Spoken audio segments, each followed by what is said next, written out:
Hello everyone, and welcome to Classic Gaming Today, where we take a look at the gaming experiences of the past through the eyes of the present. I'm your host Tony, and today we're going to look at The Incredible Machine, a puzzle game developed by Jeff Tennell Productions and published by Dynamics and Sierra Online back in 1993 for a number of different platforms, including MS-DOS, Macintosh, Windows, FM Towns, PC-98, and the 3DO. We're going to talk about that game in just a couple minutes, but first, as is usual, just a little bit of housekeeping up front. This is episode number 113. I am excited to be here. I hope all of you are as well. If you'd like to reach out, let me know how I'm doing, provide feedback, comments, suggestions, or just talk about classic games and technology in general. I would love to hear from you, and there are a few ways you can reach out. I have an X account with the handle @ClassicGamingT. I have an email address, which is classicgamingtoday@gmail.com, and we have our Discord server. The link is in the show notes. Discord is the best way to get in touch with me and the rest of the community around this podcast. We have a ton of fun out on Discord. We do weekly and monthly gaming challenges, prizes, awards, discussions. It is all out there. I highly encourage you all to check it out. I also highly encourage you to check out our Patreon. It is patreon.com/ClassicGamingToday. If you want even more Classic Gaming Today goodness, including a Patreon-exclusive bi-weekly podcast expansion pack, patreon.com/ClassicGamingToday is where it's at. I'd also like to give a shout out to our Pantheon patrons. They are ISO, Rich Senewald, David Morton, Sam Twardowski, Sean Marshall, Steve Novoselic, Wendell Jr., and Marek. Thank you guys for supporting the show. Thank you all for supporting the show. Whether you contribute monetarily or simply listen on a regular basis, I truly do appreciate all of the support. For anyone who may be new, welcome. I'd like to take a brief moment to go over the anatomy of an episode because, for the most part, all of our episodes follow a very similar format and structure. We will always start by talking about the history of the game in question, the historical context, how was the game made, why was the game made, and then we move into a pseudo review kind of section. And I say pseudo review because it's not like we assign a numerical ranking or star counts or anything like that, but we do talk about every single game from several different perspectives. We take a look at the graphics. How does the game look? The sound and music. How does the game sound? The narrative and or story, if the game has one. Playability and controls, and overall feel. What does it feel like to play the game today versus when it was released 20, 30, maybe even 40 plus years ago? We do all of that to reach a verdict as far as how well the game holds up today. And to do that, we assign each game to one of several categories. At the very top of our list is the Pantheon of Classic Gaming. If a game reaches the Pantheon, you know it is that darn good. It is a certifiable classic. You should go out of your way to play those games today. Just beyond the Pantheon are our golden oldies. These are still really good games. I still highly recommend you play them, especially if you enjoy the genre in which the game exists. You should have a good time. They're not quite Pantheon level, but they are still really worthwhile experiences, and I still highly encourage you all to play them today. Beyond the golden oldies, we reach our mediocre mentions. This is where we start getting into the realm of games that I cannot recommend to the broad game-playing population. Might have aged a little bit, might have had a couple of issues to begin with. You may still have a good time, especially if you enjoy the genre in which the game lives. By all means, give it a go. But I can't recommend these games to the broader population. And then beyond the mediocre mentions, we reach the footnotes. These are the games that are best left in the annals of history. I have played them, so you don't have to. I cannot recommend anyone play these titles today. They have either aged incredibly poorly, or they may not have been all that great to begin with. With that out of the way, we're going to start talking about the game of the day. That is The Incredible Machine.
The Incredible Machine is a puzzle game developed by Jeff Tennell Productions and published by Dynamix and Sierra Online back in 1993 for a bunch of different platforms, mostly on computer, but also on console as well.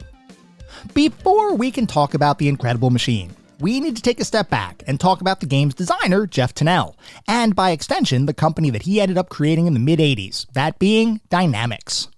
Dynamix would become a fairly well-known game developer and publisher in the later 80s through the mid-90s, with most of their most well-known titles coming about as a result of their eventual partnership with mega publisher Sierra Online. But before Sierra purchased Dynamix and turned them into one of their in-house publishing partners, things were decidedly more quaint. Our story begins with eventual video game designer Jeff Tennell, who in 1981, as a University of Oregon biology major, wasn't really thinking about video game development at all. His only focus at the time was to graduate from college and hopefully secure a job doing something that wouldn't end up being a soul-crushing experience, as standard corporate jobs can sometimes become. Tennell ended up graduating in 1981 with his biology degree, and at that point, you might assume that he would go off and attempt to put that recently completed education to good use, perhaps by transitioning into medical school or pursuing any number of other science-related disciplines. But here, you would be wrong, as shortly after graduation, Tennell didn't go into medicine or science or really anything to do with biology at all. Instead, he turned his attention to the computer industry, a decision brought about by his recent purchase of his first Apple II computer. We've talked about the early computer industry before, both in prior episodes here, as well as on past Patreon exclusive episodes, so I'm not going to dive too deep into the ins and outs of the early 80s computer landscape. What I do want to touch upon, though, is what it felt like to purchase and use your first computer around this time.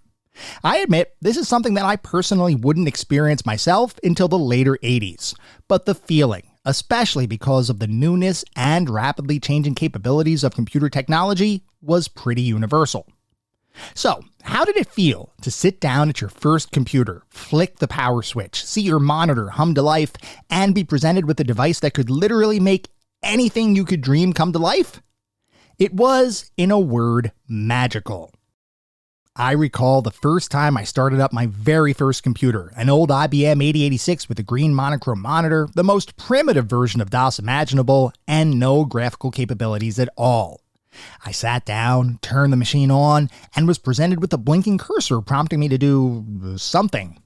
I didn't know what that something could be at the time, so I began reading the manuals that came with the machine, a ton of hardcover binders stored in even harder cover external cases, and slowly but surely, I began to learn the nuances of the computer.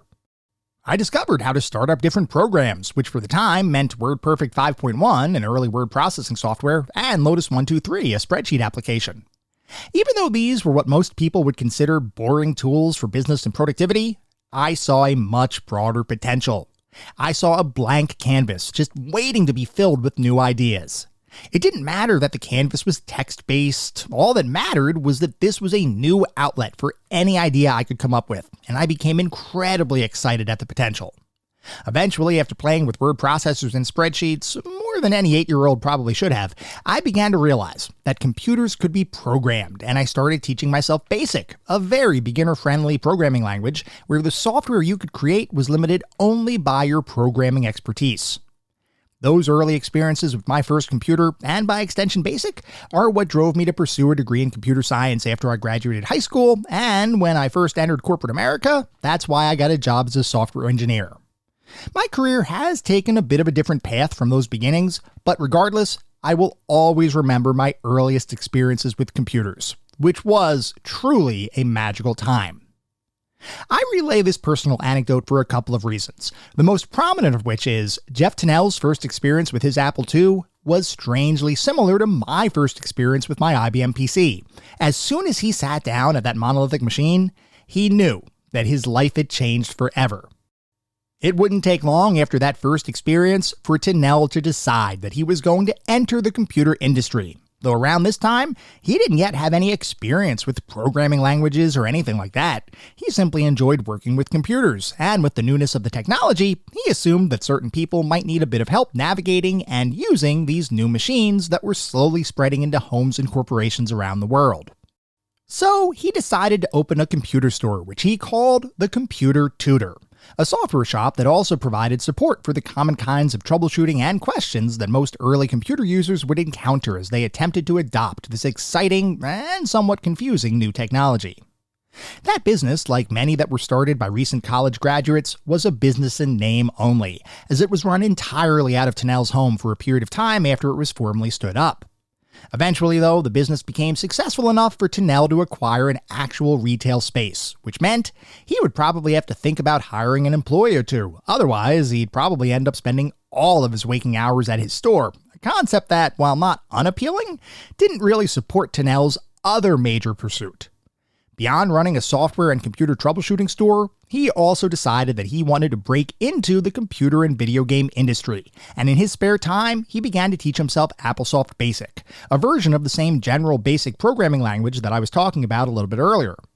If Tennell had to spend all of his time running a store, he would have no time to continue learning how to program. So shortly after he moved his business out of his home and into a brick-and-mortar building, he hired another recent University of Oregon student, Damon Sly, to work at the store. Sly, unlike Tennell, had some prior experience creating computer games, as he had taught himself how to program using a variety of different programming languages from as far back as his high school years, and had, over time, become fairly proficient at bending computers to his will. By the time Sly was hired by Tennell, he had already created several interesting, though smaller scope games, none of which had been released for broad distribution. However, he was in the midst of creating what he believed could potentially be an actual commercial product, a sci-fi action title where players would control a tank and combat various enemy forces, navigating a world made up of wireframe graphics similar to the classic 1980 arcade title Battlezone. Sly had taught himself how to program a similar game using his Apple II computer, and had taught himself how to create 3D wireframe visuals, which he thought would give the game a unique feel, especially considering the disparity between computer capabilities and arcade technology of the time, which was a pretty wide gap. Sly thought he was onto something with his game, and as he and Tennell worked together at the computer tutor, the two began to become close friends. So much so that one day, Sly showed Tennell his prototype wireframe tank game, and Tennell was immediately impressed with the title, which by this point had been named Stellar 7. Tennell was so impressed, in fact, that he suggested to Sly that the two should abandon the computer retail shop that Tennell had founded and instead move into the video and computer game industry, where Stellar 7 could potentially be their first title. Sly thought this sounded great, and it didn't take long before Tennell did in fact sell his computer business, and both Tennell and Sly founded a new company, Software Entertainment Company, or SEC, in 1983, with the intent of self-publishing Sly's Stellar 7 and, hopefully, taking the computer gaming world by storm. So, the company was formed, work on Stellar 7 completed, SEC published the title, and not many people took notice. Actually, I take that back. It wasn't that not many people took notice. It was more the fact that SEC, while declaring themselves a computer game publisher, had no experience in actually publishing titles, had no capital to really support the kinds of things publishers would do, couldn't produce enough copies of their product to maintain a retail presence, and, in general, couldn't actually function as a true publisher.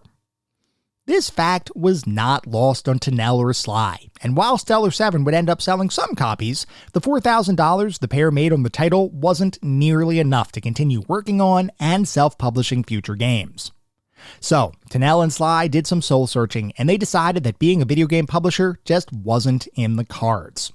What they could do, though, was pivot out of publishing and instead become a video game development studio, with the intent of working with other more established publishers to hopefully distribute future titles. Both Tennell and Sly thought this was a good compromise. So, less than a year after SEC was founded, the company was disbanded, to be replaced in 1984 with a brand new video game development studio, which was, you may have guessed, Dynamix.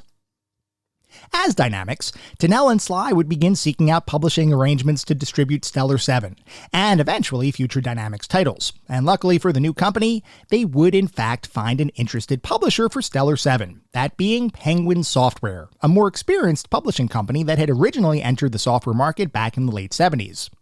With that publishing agreement in place, Stellar 7 would be re-released for the Apple II, as well as ported to the Commodore 64 computer platform, and upon its re-release, the computer game industry finally took notice of Sly's prior work, with critics praising the game's action and overall design, along with the unique wireframe visuals that made up the game's world.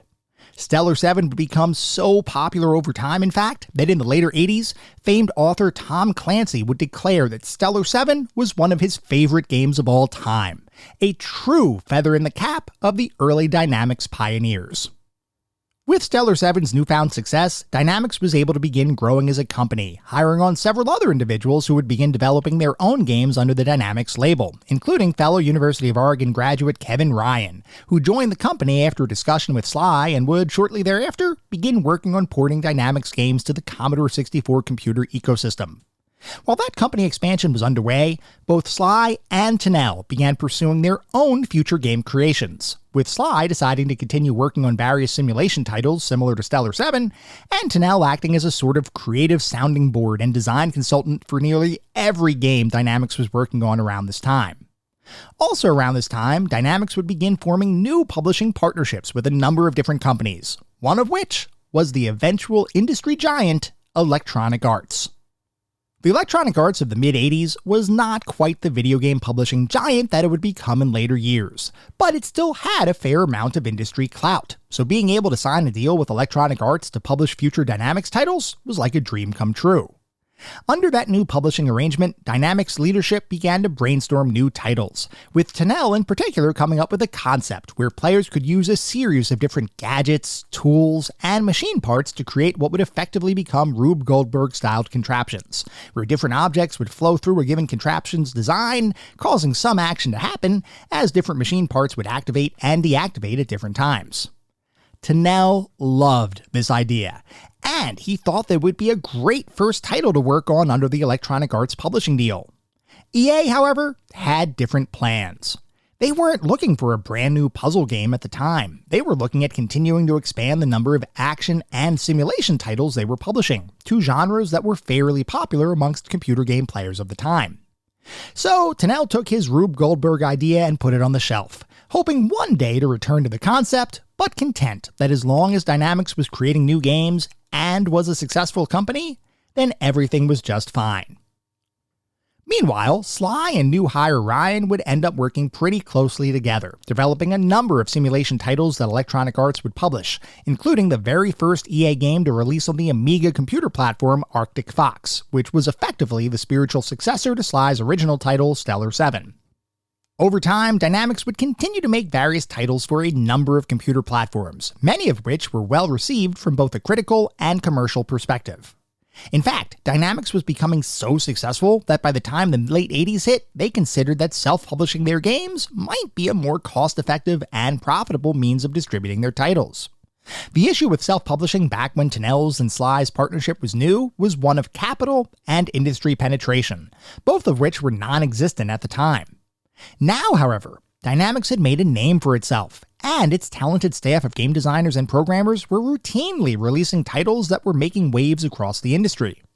So Dynamics began an effort to self-publish their games, with two in particular, A-10 Tank Killer and David Wolf Secret Agent being their immediate focus. Interestingly, while Dynamics was in a much better position financially than they had ever been before, they still weren't as successful as most of the major publishers of the time. When the time came to self-publish those games and continue to fund development for new titles, it turned out that Dynamics had a $1.5 million deficit that they needed to figure out how to address, which led the company to begin seeking out smaller publishing deals for several in-development titles, as well as licensing some of their proprietary simulation gaming technology to mega publisher Sierra Online, all in the hopes of securing enough funding to cover the $1.5 million gap in their capital, while hopefully setting themselves up for future success. Unfortunately, though, they didn't quite make enough money to become a fully independent self-publisher for their titles, and the financial issues they were trying to work through eventually ended up being too costly to correct. Which is why, in 1990, Dynamics agreed to be purchased by Sierra Online for $1.5 million, giving them the backing of a major development and publishing studio, and freeing Dynamics from the constant financial pressures they had been living under for the past several years.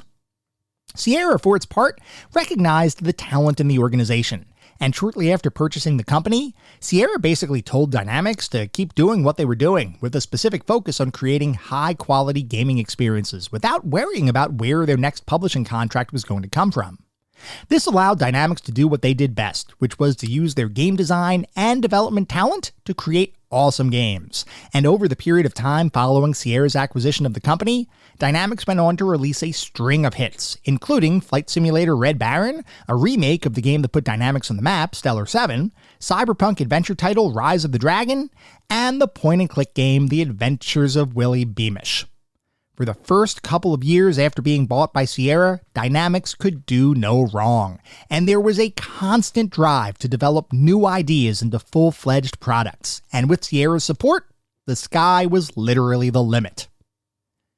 Despite the success of Dynamics around this time, not all of the high-profile members we've talked about thus far were still officially at the company, with Jeff Tunnell in particular having departed Dynamics shortly after Sierra had purchased the company to form Jeff Tunnell Productions, a standalone development studio who, despite not being part of Dynamics or Sierra, would continue to contribute to games published by those companies. Later, in 1991, Kevin Ryan would also decide to leave the company, and over the years since he had joined Dynamics, Ryan had become a highly accomplished programmer, having worked with Dynamics' other co-founder, Damon Sly, on a number of titles that had achieved critical and commercial success. While Sly ended up staying with Dynamics, both Ryan and Tunnell had separated from the company, and when news reached Tunnell that Ryan was effectively a free agent, he immediately picked up the phone and called Ryan with a proposition. Jeff Tunnell Productions, while successful, was always on the lookout for bright talent to add to its staff, and was always trying to figure out what games to create next. As it relates to which games the company wanted to work on, Jeff Tunnell had taken inspiration from an idea he had almost a decade prior.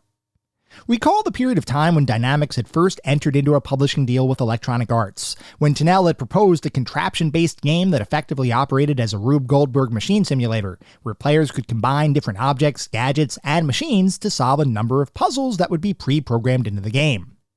At the time, Tunnell ended up putting that idea on the shelf as Dynamics continued to focus on developing action and simulation-based titles. But now that Tunnell had his own company, he was free to re-examine that original Rube Goldberg idea. With that in mind, he contacted Kevin Ryan after he had left Dynamics, proposed his Rube Goldberg concept to Ryan, and asked him to come work at Jeff Tunnell Productions. Ryan listened to Tunnell's pitch and, believing this physics puzzle game concept to be different than anything he had worked on before, agreed to join the company in late 1991. After a brief period of time getting used to the new company, Ryan would officially be assigned to work on Tunnell's Rube Goldberg game in early 1992, and over a period of 9 months and a shoestring budget of $36,000, Ryan would turn Tunnell's concept into reality, which is what would lead to the release of The Incredible Machine on the MS-DOS computer platform in 1993. Upon its release, The Incredible Machine would be praised by critics for presenting a unique puzzle experience that, in the eyes of many, was deeper and better designed than nearly any other puzzle game that had been released in recent years. Critics loved how each of the objects in the various puzzles that made up the game could interact with one another, and they appreciated the fact that many puzzles could be solved using a variety of tool combinations, making it so that there wasn't simply one prescribed solution for a given puzzle, which many publications believed added an open-endedness to the game that not many puzzle titles could match. And even beyond the predefined puzzles, many critics loved the inclusion of the game's freeform mode, where you would have free reign to use any objects in the game to create your own Rube Goldberg contraptions, without needing to solve a specific puzzle or be limited by constrained numbers of tool parts. Freeform mode let players' creativity run wild, and for many, this was the mode that would end up being the best part of the entire game. With the success of The Incredible Machine, an expansion pack, a series of sequels, and several spin-off titles would end up being greenlit, making The Incredible Machine one of the more popular and successful puzzle game series of all time. In fact, Jeff Tunnell's work on one of the game's spin-off titles, Sid and Al's Incredible Tunes, was so widely respected and utilized such innovative thought processes and design mechanics that he and fellow designer Chris Cole would be awarded a United States patent for the concepts included in the game, demonstrating just how pivotal Jeff Tunnell's work was to the video and computer game industry. The Incredible Machine and its related titles would remain in the public spotlight through the early 2000s, though at that point, a related event would occur that would end up making nearly every member of the team begin to focus on other endeavors. That event, unfortunately, was the disbanding of Dynamics, which came about following a corporate restructuring of Sierra Online, which itself had been sold to CUC International in 1996 and had, over the years that followed, been part of a number of different mergers, acquisitions, and reorganizations. By 2001, the Sierra of old and the company that used to be known as Dynamics were no longer even remotely similar to their earlier incarnations, so by that point, it didn't make sense to keep the brand in existence, which is why Dynamics was formally shut down on August 14th, 2001. Interestingly, some of the key players in the Dynamics story would go on to continue making games in the industry, albeit for different independent companies that in many cases were founded by those individuals. Jeff Tennell, who had returned to Dynamics in 1995, ended up standing up a number of new game development studios over the years, and in 2014 would partner with Kevin Ryan once again to create a modern spiritual successor to The Incredible Machine, entitled Contraption Maker. While that new title doesn't have quite the same following as what The Incredible Machine and its offshoots enjoyed in the 90s, it is still a well-regarded physics puzzle title, and if you take a look at the game, you can very clearly see how similar it is to its predecessors. Damon Sly, meanwhile, would eventually retire from the video game industry, only to return years later to continue developing simulation titles for modern computer systems. The last game he worked on appears to have been back in 2011, so it's unclear if he's still active in the industry. Still, it's a testament to his skill as a game designer that he was able to remain relevant in the industry, regardless of the pace of technological change, for almost 30 years. While none of the team that originally formed Dynamics, or those that worked on The Incredible Machine, appear to still be actively making games today, that in no way diminishes the mark they left on the industry. With Dynamics, a small team of highly talented developers and designers came together to create a variety of different games, many of which would become highly respected across the entire computer and video game industry, and during its heyday, Dynamics was a company that would routinely release hit after hit of quality gaming experiences. And with The Incredible Machine, an even smaller contingent of individuals would sit down and create a game that had quite literally never been seen before. As a concept that originated in the mid-80s but wouldn't be brought to life until a decade later, The Incredible Machine demonstrates that not all good ideas become something meaningful right away, and sometimes even the best of ideas need to sit on the shelf for a period of time before they can become a reality. This is certainly what happened with The Incredible Machine, and even though it's perhaps a bit more obscure today than what it was in the 90s, that in no way means it is a lesser quality experience. The Incredible Machine remains a unique, engaging take on the physics puzzle game genre, as well as an important release in computer game history, and as such is definitely a title that deserves to be remembered.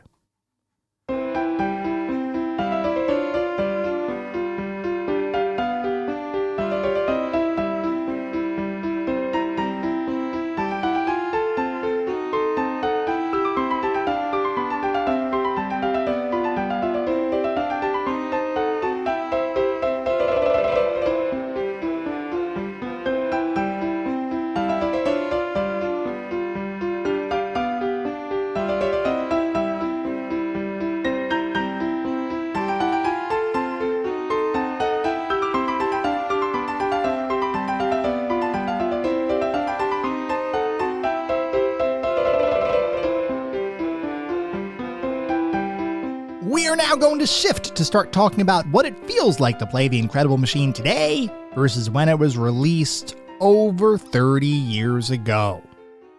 The Incredible Machine, like we've talked about, is a puzzle game that's designed around the concept of trying to create any number of physics-based solutions to the various puzzles you'll encounter throughout the game. One of the cool things about playing a puzzle game in comparison to some other game genres like first-person shooters or point-and-click adventure games is that the puzzle game genre has perhaps more diversity than any other genre of gaming, in that there are nearly infinite situations and mechanics that could be combined together to form a wholly unique puzzle game experience. Generally speaking, if you hear the phrase first-person shooter, you kind of know what to expect. When you hear the phrase puzzle game, that could literally mean anything. And I truly appreciate just how different games can be within the broad category typically referred to as puzzle games. With that said, let's talk about The Incredible Machine and its unique puzzle stylings. The Incredible Machine can best be described as a physics puzzle experience, in that every contraption you create and every action that takes place in the game world are acted upon by simulated real-world physics. Only here, the game actually takes things a step further than most physics-based puzzle titles. In most physics-based games, the game engine will simulate various physical forces like momentum, inertia, friction, and gravity, and you can typically see how those simulations play out as you navigate through and interact with a game's world. Drop a ball on the floor, then it might fall until it impacts the ground, bouncing up and down at varying heights a few times, followed by the ball rolling a bit further away, all in an attempt to mimic how a ball would behave in the real world. In The Incredible Machine, you have the same kind of simulation elements at play, only here, the game goes so far as to have both gravity and air pressure included as modifiable physics-based parameters. And let me tell you, the differences between the various settings on those sliders is pretty significant.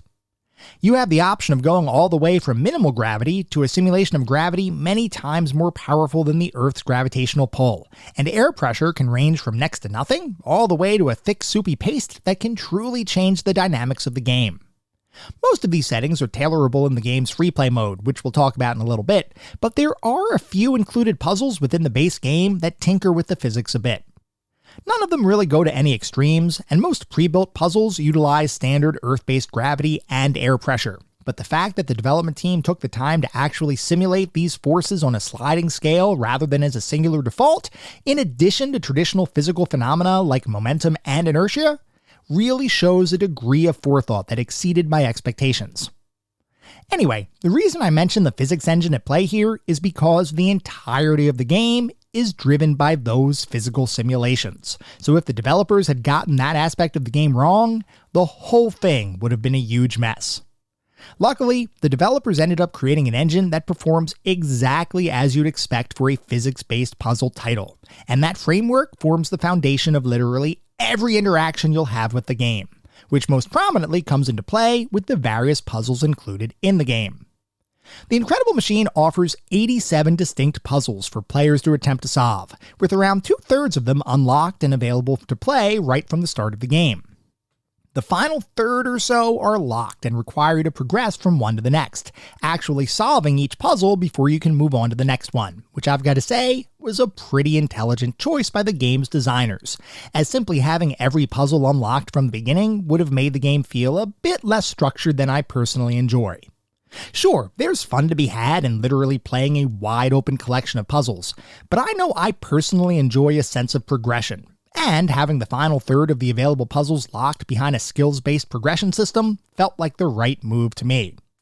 I'd even argue that beyond the game's tutorial levels, the rest of the game entirely should have been locked, requiring linear progression from one puzzle to the next, but I recognize I may be in the minority here, and I'm not counting this against the title in the least.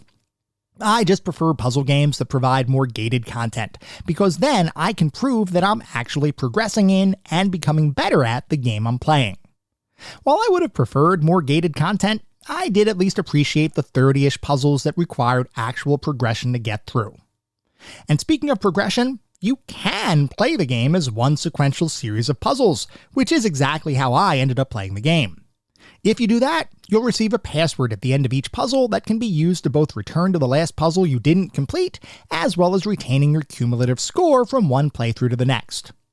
Even though puzzles unlock as you play the game, and you don't really need to use the password system unless you're trying to get a high score, I still ended up using the password system exclusively as I played the game, simply because, like I mentioned earlier, I wanted to have a marker for my overall progression through the various puzzles in the game. And speaking of those puzzles, The Incredible Machine has perhaps the most diverse set of puzzles and win conditions that I have ever experienced in a puzzle game where each individual stage is entirely consistent with the same world. Meaning, every single puzzle follows the same core design philosophy, but even within that overall framework, every puzzle is incredibly unique. The main concept behind each puzzle is that you need to make something happen, and if you do that something, you'll be able to move on to the next puzzle in your playthrough. Now, I recognize that my description of making something happen might be the most generic description you've ever heard, but the only reason I say that is because each puzzle is so different and has so many potential solutions that it is almost impossible to qualify the game's puzzles more strictly. I know that probably sounds odd, so let's talk through some of the different mechanics available in the puzzles and how you might decide to solve some of the puzzles you'll encounter in the game. These will all be hypothetical examples, so no fear of spoilers here, but each of these examples truly do represent the style of gameplay you'll experience if you play the Incredible Machine. Before we do that though, I should mention that the number of tools at your disposal for solving each puzzle is pretty darn big, and oftentimes the game will give you more tools than you actually need to complete a given puzzle, most likely intentionally so as to provide for alternate solutions that different players might think of. There were a number of times where the game gave me maybe 10 different tools to potentially use to solve a puzzle, and I ended up using only 2 of them. Other times I ended up using every single tool the game gave me, and I still only barely beat a given puzzle.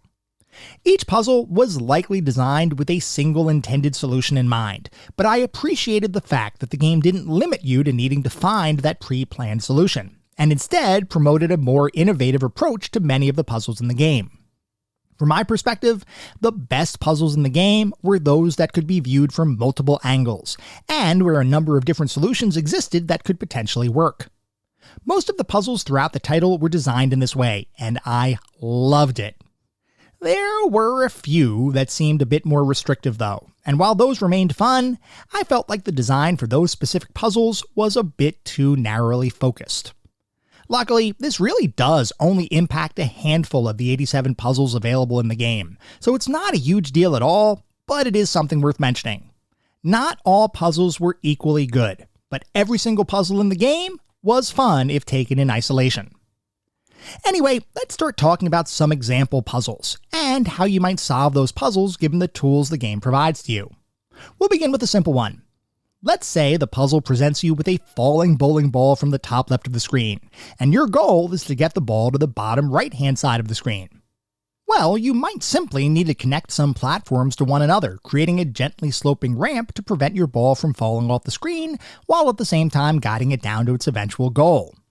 Obviously, a pretty simple example, but one that would clue you into the physics-based nature of the game, as once the machine starts working, you cannot interact with the game at all. You simply watch and see what happens, and hope that your design fulfills the puzzle's winning criteria. In a puzzle as simple as this, you'll likely get it right pretty easily, but for other more difficult puzzles, you'll probably go through a period of trial and error where you place certain pieces, shift them around a bit based on your observations, and then ultimately arrive at a final winning solution. As an example of this kind of situation, let's say you're presented with a puzzle that requires you to fire a rocket off the screen, and you begin with a tennis ball, a flashlight, and a magnifying glass. In this case, you might set up your flashlight and magnifying glass facing the rocket, the thought being that if you turn on the flashlight, the magnifying glass will focus the beam of light into the heated focal point, which will let you light the rocket's fuse and send it flying off the screen. Only, you still need to figure out how to turn the flashlight on, which is where the tennis ball comes into play. If you set up your solution so that a tennis ball drops down onto the flashlight switch, it'll turn the flashlight on, setting off a chain reaction that eventually results in you firing off the rocket and beating the puzzle. Being able to position the various objects in the game world can be a little tricky, and in this last example, you'll likely have to play around with both the direction of the magnified light beam and its proximity to the rocket's fuse in order to solve the puzzle. Throughout the game, the majority of the tools you have access to can be flipped either horizontally or vertically, and sometimes both, which is instrumental in solving certain puzzles with differing layouts. Placing items in the game world can be a bit hit or miss, as some objects have a very wide grid snap coordinate system, where you can only place the object at certain positional coordinates in the game world, while other items have more freedom, though still ultimately have a relatively limited number of positions you can place them, driven by the game's resolution, which from a modern perspective is a bit low. Because of that resolution, and because of the coordinate system used in the game, there will often be times where you feel like you should be able to place an object somewhere, only to be thwarted by the game's more restrictive collision detection and grid snap mechanics. I mention this just to illustrate that you have to think about things a little bit differently here, because unlike a modern game that might offer pixel-perfect object placement, The Incredible Machine doesn't have that degree of precision. I don't consider it an issue, it's simply something you'll need to get used to. You'll also need to get used to some of the more interesting pulley-based mechanics that will make up a number of the puzzles you'll encounter throughout the game. You'll have access to a wide variety of seesaw and pulley-like tools, where you can use the natural motion of a seesaw moving from one side to another to pull down on a piece of rope, which in turn might be attached to a pulley, which is then attached to an object requiring a cord to be tugged, like a light bulb, or perhaps a window in front of a monkey on a stationary bike. The light bulb is fairly straightforward and mimics the real-world action of turning on a light with a hanging string, but the monkey on a bike? That's a bit different, and is one of the earliest examples of the zany humor that pervades the game. I know, when most people think puzzle game, they don't typically think about comedic situations, but The Incredible Machine actually bucks that trend by offering contraptions that are more humorous than you might see in other games. Take, for example, the monkey we were just talking about. You might face a puzzle where you need to move an object along a conveyor belt from one side of the screen to the other. Well, conveyor belts can only impart movement on an object if another machine is attached to the conveyor platform using a looped belt. In this case, if you have access to the monkey on a bike, you'll need to figure out how to open the shade on the monkey's window, which you might accomplish by using a pulley to tug on the shade. Assuming you get the shade open, you'll then notice that beyond the window is a banana, which the monkey wants to eat, so he begins pedaling on his bike in an attempt to reach his yellow goal. Unfortunately for the monkey, he's on a stationary bike, which means he's never going to get to that banana. But that's ultimately fortunate for you, because the bike also acts as a rotating machine. If the monkey is pedaling, the machine is turning, so you can simply attach one end of the belt to the bicycle and the other end to the conveyor belt, which will then start the conveyor belt moving and ultimately solve the puzzle. This brings to light another key feature of the game, which is the interactivity and interplay of various objects and tools with each other, which is a core component of figuring out the more complex puzzles you'll encounter. Early puzzles are all pretty straightforward, with limited mechanics that are usually isolated from each other. Later puzzles, though, they can get pretty complex, and it's not uncommon to create solutions that involve a number of seemingly unrelated tools that, when joined together, form a continuous chain of events that eventually lead to the solution of the puzzle. This is where the game really shines, and the cool thing here is that the entire experience is truly like playing in a sandbox. The only limits are your imagination and the tools the game gives you to solve any given puzzle.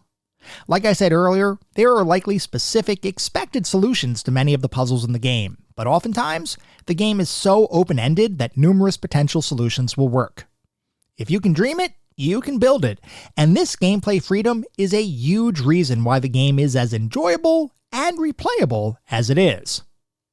And the variety of those solutions is almost matched by the variety of potential win conditions that different puzzles will present to you, and the majority of puzzles use entirely different mechanics and win criteria to keep things feeling fresh as you play the game.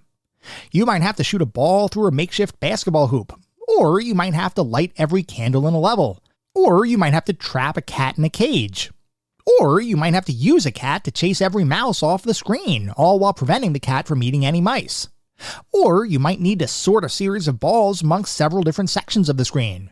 Or you might need to save a balloon from being popped. You get the idea.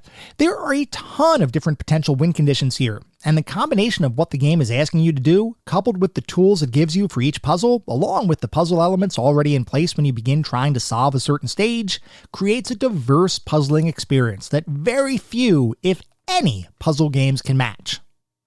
Now, it's entirely possible that solving puzzles with a prescribed toolset isn't really something that interests you.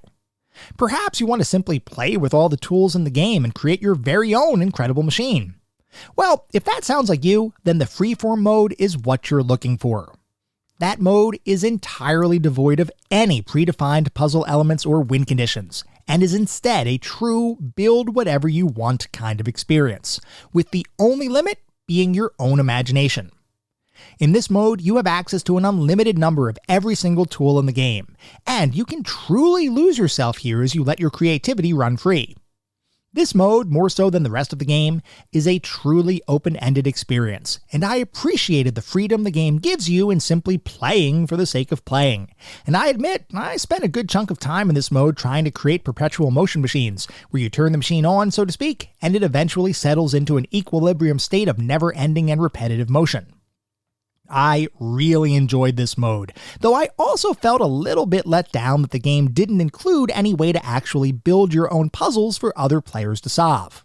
Sure, you can save and load different creations you might make, and you can technically distribute those files to other players for them to see and potentially edit, but you can't actually create your own puzzle-based levels, where you define a puzzle structure, a limited set of tools, and a winning condition, and then have other players try to solve that puzzle.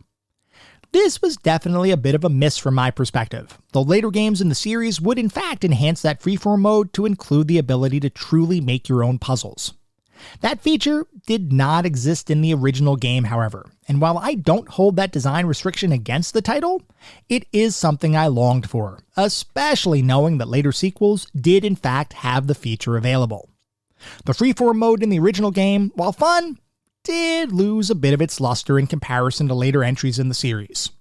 Regardless, I'm still glad the freeform mode existed here, even if it was more limited than future iterations of the feature. Anyway, those two modes, the provided puzzles and the freeform sandbox mode, are the two sides of the same coin that make up the entire experience of playing the Incredible Machine. We're going to talk more about the specific aspects of the game in just a couple minutes, but first, as we always do, we need to take a look at the back of the box, because, as you all know, I love looking at the back of the box for these games. I love learning how different companies marketed their titles, especially in the era of gaming that we typically look at. We didn't have a pervasive internet. We didn't have YouTube with gameplay videos to look up. We didn't have all pieces of information ready and available at our fingertips. A lot of times when we made a buying decision, it was based on a couple of different factors. Maybe game reviews that we might have read in magazines, word of mouth from friends that we might have talked to, and what the box looked like. Did the front of the box make the game look cool? If so, we'd pick it up and flip it over. Did the back of the box make the game sound cool? If so, we might purchase it. If not, back on the shelf it would go.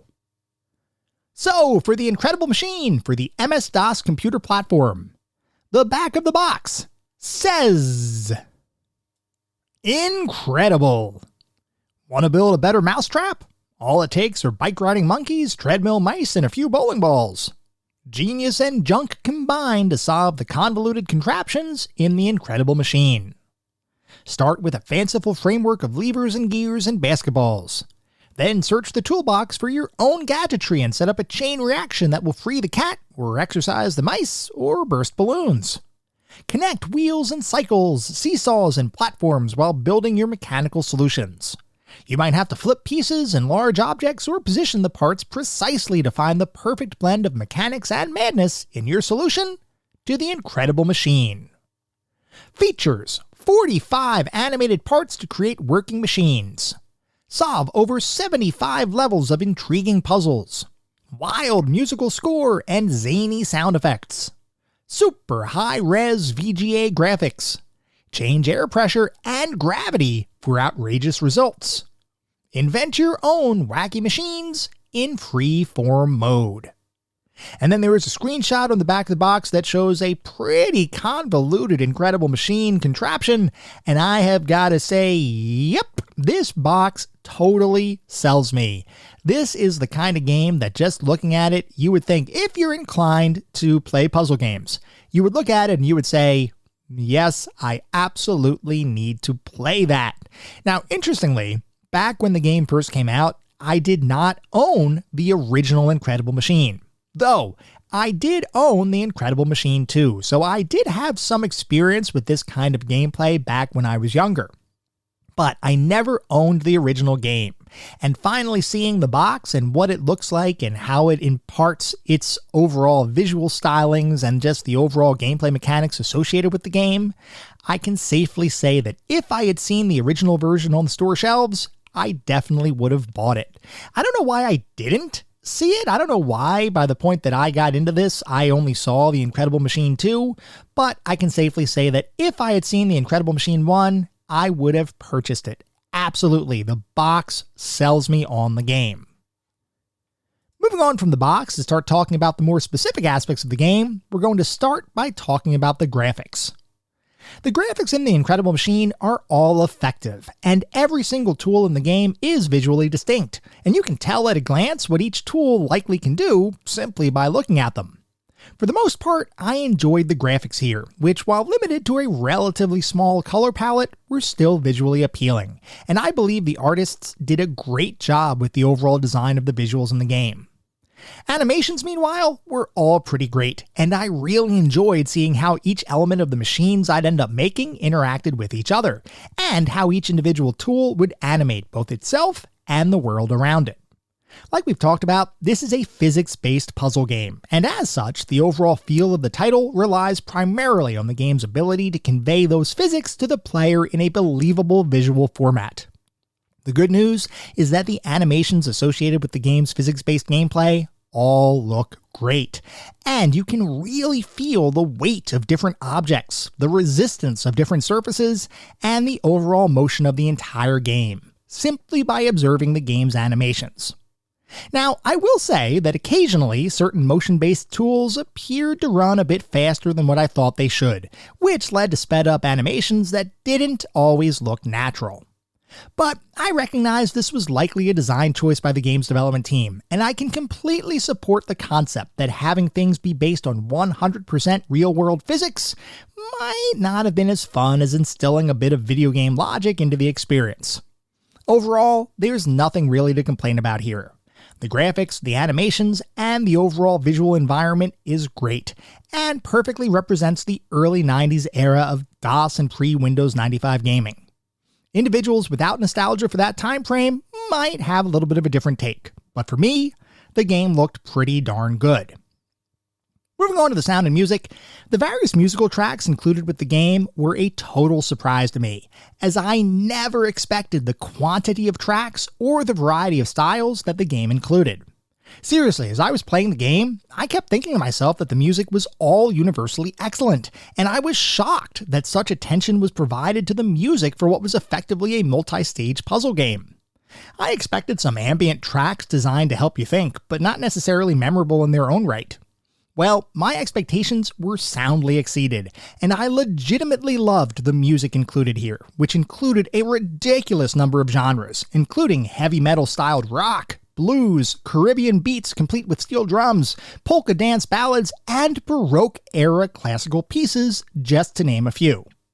Now, I should mention that I was using Roland MT32 emulation to listen to the game's music, which some of you may know was the way to listen to DOS music in the 80s through the early 90s, before the general MIDI standard became pervasive across the industry, leading to even more advanced synthesis options like the Roland Sound Canvas series of devices.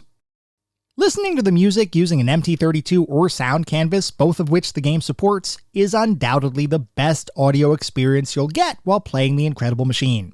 Though for its part, even the less advanced Sound Blaster synthesis sounds pretty darn impressive. Overall, the music here is simply top-notch, and while I don't think any track ever reaches the same heights as truly iconic video game music, that doesn't in any way detract from the music that is here, which was pretty much a perfect match for the game. Sound effects, similarly, are all well done, with nicely captured squeaks, gunshots, cannonball noises, and other various effects interspersed and mixed perfectly with the action occurring on the screen. I literally have no complaints about the auditory environment in the game. It is simply great. Moving on to the narrative and story, as a puzzle game, you might expect The Incredible Machine to not feature much of a story, and if you simply fire up the game and begin playing, you'd be excused for believing that there is literally no story included at all. But if you glance at the game's manual, you'll discover that there is a little bit of narrative structure provided here, which was a legitimate surprise to me. It turns out that you, the player, are taking part in a series of puzzles designed by an enigmatic genius named Professor Q. Professor Q is an obnoxious, conceited scientist who believes that anyone can learn to be an inventor, if only they apply themselves and are given the opportunity to be creative. Well, Professor Q has decided that he wants to teach the world to invent, so he created a series of puzzles and various tools that can be combined in unique and creative ways, in the hopes of teaching the rest of the world how to be an inventive genius like himself. Professor Q has given the world the tools. It's now up to all of us to take those tools and become inventors ourselves. Okay, so this is a really thin story, but honestly, I kinda enjoyed it. Obviously, there's not much here, and I'd argue the minimal narrative doesn't really enhance the game in any way, but I still appreciated its existence. It's entirely unnecessary in a game like this, but it did show that the developers were looking at the title as more than simply a collection of levels. They wanted to create an experience where players could learn how to become more creative and inventive themselves. And while I don't know that the game really imparts any life-usable skills, I still enjoyed the insight into the game's reason for existing. Moving on to the playability and controls, we already talked about most of the game's controls and overall structure, so I'm not going to rehash all of that here. Generally speaking, the game controls really well, and the gameplay loop is engaging and addicting, which is a great combination for a puzzle game, as the only real motivation for continuing to play is to constantly test your own abilities, which means the gameplay itself needs to be really strong to keep you coming back for more. I can very confidently say that the Incredible Machine hits the mark here, and I applaud the game's overall design and nearly infinite replay value. That said, I do have a couple of critiques that I feel the need to mention. The first, and this one is not a huge deal at all, is the fact that the right mouse button by default will bring you back to the main puzzle screen as though you were attempting to bring up the options dialog box in a different game. Typically, even in games of this era, bringing up the menu options was accomplished by pressing the escape button on your keyboard, and interestingly, escape serves the same exact functionality here.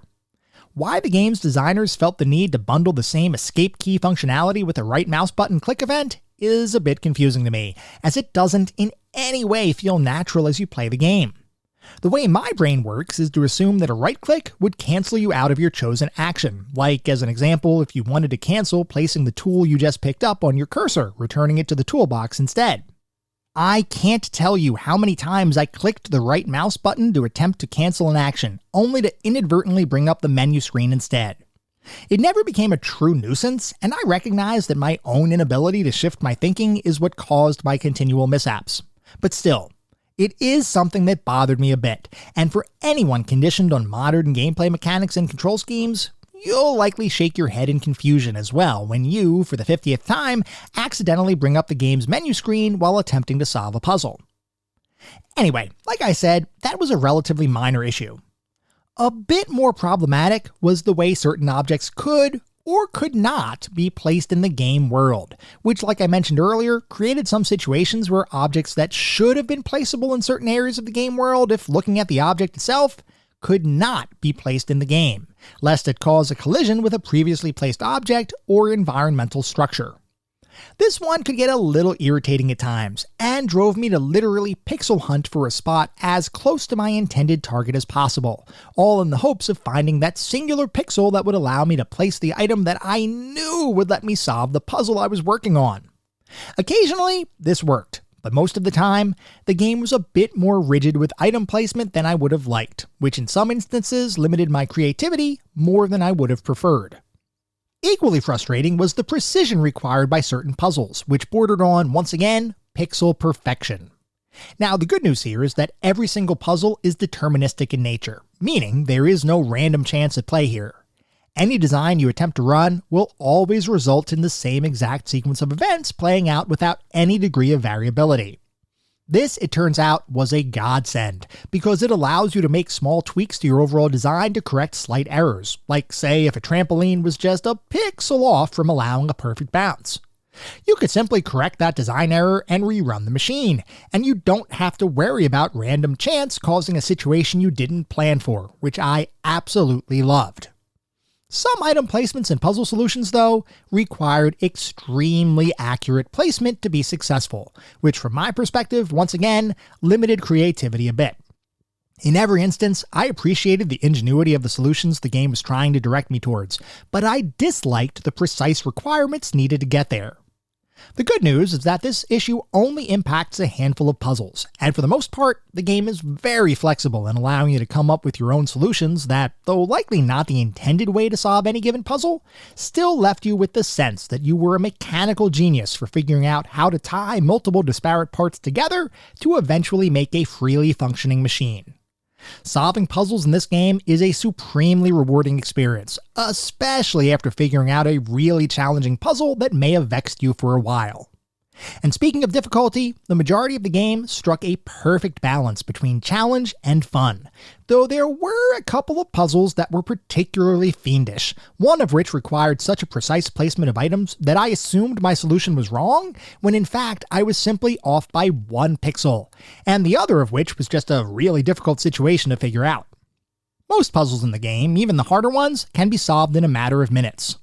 The hardest puzzles in the game, though, they may take 20 minutes or more, and even though each puzzle appears to be pretty darn simple at first glance, they are not. Some of them are very challenging. Overall, though, the difficulty felt pretty much spot on, and I enjoyed the challenge and the gradual difficulty curve that the game provided. And overall, honestly, other than the few critiques I just talked through, the majority of the game is an excellent experience, and I legitimately loved my time spent playing the title.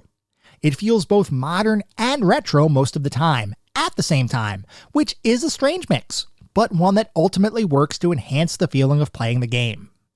I do think some players will encounter some frustration, but if you approach the game from the perspective of a child playing with a ton of toys trying to figure out how they should interact with one another, I truly think you'll have an amazing time.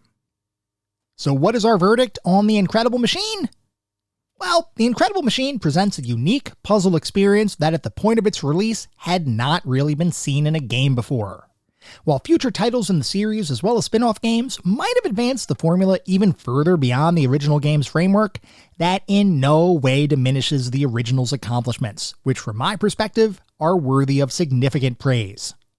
I had a ton of fun playing the game, and there were very few moments where I didn't have a smile plastered on my face. Between the creativity the game promotes, the freedom of gameplay it provides, and the overall puzzle designs that form the foundation of the experience, The Incredible Machine creates a captivating experience that is hard to walk away from, which is why, for me, The Incredible Machine has just become the newest inductee into our pantheon of classic gaming. It is a truly engaging, worthwhile experience, and one that I recommend everyone try out at some point in their gaming careers. Whether you end up playing every single puzzle like I did, or you hop around to try out different mechanics, the end result is the same. The Incredible Machine is incredibly fun, deeply engaging, and totally worth your time, which is why it is a surefire addition to our pantheon of classic gaming.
That was our episode on The Incredible Machine. I hope you all enjoyed listening to it as much as I enjoyed creating it.